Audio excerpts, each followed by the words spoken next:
All right, Mike. It's Stag Madness, beginning of the year. You know, a lot of expectations. What do you think as far as this year for the team? Excited, good, bad, all the good stuff. Well, we're very excited about the year. We had a very successful summer. We won a couple of the championships that we played in. And basically, it's been just a grind getting to November 8th so we can start practice. And now it's a grind to get to December 3rd for our first game. And we're excited. We can't wait. You got four seniors on the team. Obviously that's a big part of leadership in that situation. Had some guys, some young guys step up last year. Have DJ returning. How big is experience going to be a factor on this team? Well, I still think we're relatively young, but we're very experienced with our youth. A lot of guys, as you mentioned, DJ Harvey was able to start every game for us last year. And then we have a couple other guys that have played minutes. This is Reggie Gardner's third year on our varsity. This is Jalen Grant's third year on our varsity.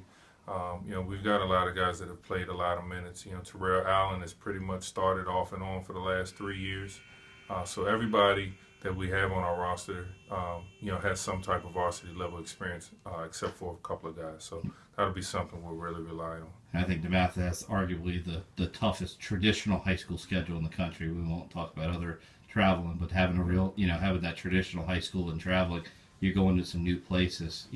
Anything really exciting that's on the horizon? I mean, obviously some different places than you've been before. Well, I think the main thing for us, and what probably will make everybody's eyes open pretty wide, is I believe we are allowed to schedule 10 non-conference games every season, and 6 of the 10 opponents we will have this year, as of right now, ranked in the top 25 in the country. So we're not running from anybody. We always love the challenge. That's every DeMatha team.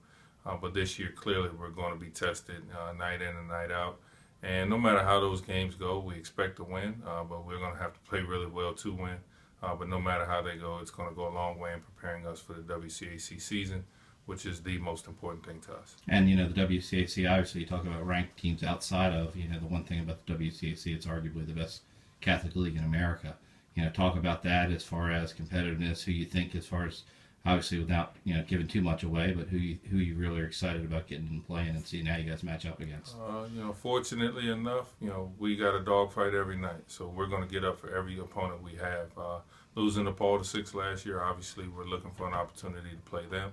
But O'Connell, Gonzaga, McNamara, St. John's will all be very good. I don't think people really realize how good St. Mary's Ryken is going to be. And then you have Ironton, who has upset teams the last 2 years. They upset the number 1 seed 2 years ago, and then they upset the number 2 seed this past year. They're ready to rock and roll, and they're going to be a tough out for anybody.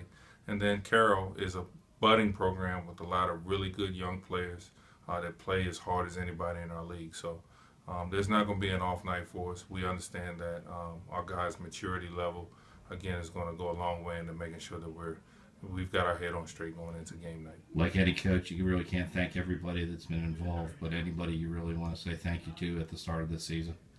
We'd say our thank yous at the end. No, but I think our coaching staff and our parents have been great all summer long. And again, we're in a good position right now because we had such a successful summer, and that's because of the work our coaches put in and then the support from our parents.